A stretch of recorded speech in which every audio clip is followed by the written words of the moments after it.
Giving a silly soul like me an opportunity to speak. First of all, I'd like to congratulate, free meal perhaps one day. I would like to first of all congratulate the President for coming to the highest office in the land. Madam's President's ascension to the highest office is a testimony to the diversity of India. I'd like to congratulate her once again. I'm also very thankful to her for a secretariat very thoughtfully invited all MPs to come and visit her garden. I know the garden has been renamed from the Mughal Gardens to Amrit Udyan, but I'm sure the flowers are still smelling as sweet as they were before. Sir, convention demands that the President acts on the aid and advice of the government, and the President's address is settled by the government, and the President reads out what the government prepares for her. And in this case, we all know when we mean government, it's really the PMO. The President, being a true constitutionalist, has been true to the text which has been supplied to her.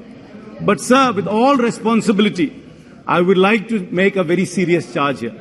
I would like to charge the government for misleading and for deceiving the President. Because the President read out the address given to her by the government. But the reality from what the President read and what it is very different. And I would like to give 4 or 5 instances where the government has misled the President. The Honorable President said, India's eternal journey as a mother of democracy is filled with infinite pride. But what is the reality, sir, in India?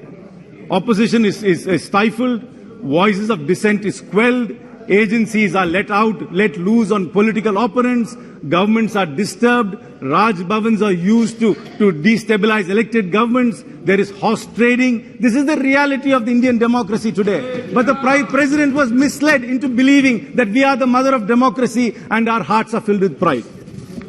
Sir, the President said, my government is constantly trying to rid every sign of slave mentality. But this government uses every colonial tool like sedition to quell dissent. This is a country in which 154 journalists have been either arrested, detained, interrogated or served show-cause notice. We rank below Mexico, Afghanistan and Yemen in the list of countries which treat the media badly. Here again the President has been misled by our own government. Sir, on the 24th of January, there was a report by a self-styled short seller, which many in this house have alluded to, which caused a lot of ripples in our market. The President spoke on the 31st of January, but this government did not deem fit to advise and aid the President to put those rumors to rest. There were many serious charges by that report. There was nothing new in the report, sir. Many people have said the same things what was there in the report about a particular company, about the financial dealings of that particular company, and the lack of oversight by the many institutions like SEBI and RBI. But the government had a golden opportunity. The government had a golden opportunity of advising the President about the real the oversight mechanisms we have here, the robust systems we have here. The government could have easily addressed those concerns and put an end to the controversy. But the government did not say one word, and misled the President once again without addressing the issue which is of grave concern today. The President in her address has said, we have built a Bharat where youth is well ahead of its time. But what is the reality, sir?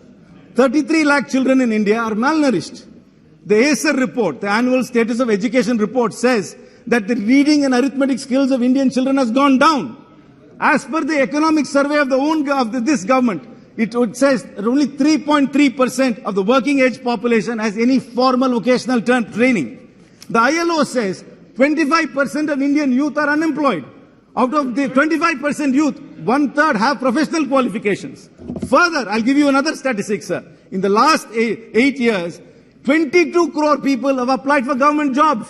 Because there are no jobs outside, they're applying for government jobs. But only 7.2 lakh out of the 22 crore have been given jobs by the government.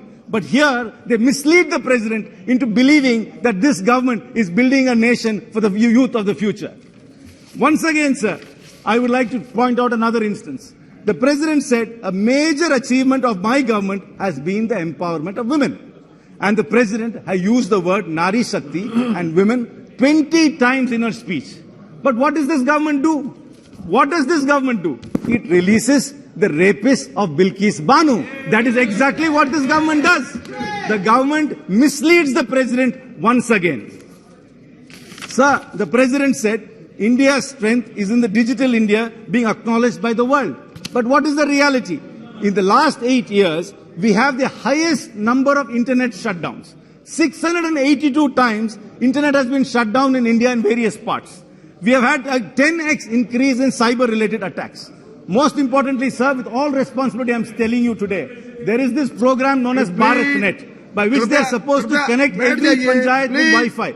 I am telling you, sir, if nothing deserves a JPC, this deserves a JPC. We need to investigate what is happening to this BharatNet project. Not one panchayat. I challenge every member of parliament here to stand up and say whether any panchayat in his or her parliament has got Wi-Fi facility through this BharatNet. This is going to be the biggest scam. It is going to unravel, and there has to be a JPC into this BharatNet scheme, sir.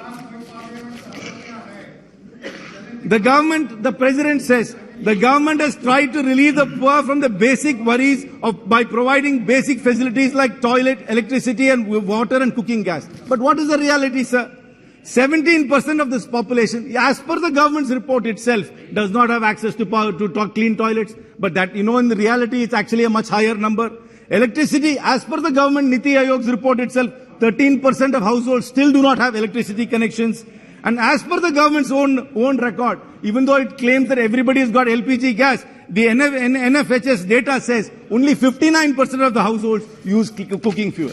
So this government has consistently misled the president in every issue and has made the president read a report which is completely divorced from reality. Sir, I will tell you one more last point, sir. They say we are in Amrit Kal. In Tamil there is a saying, sir.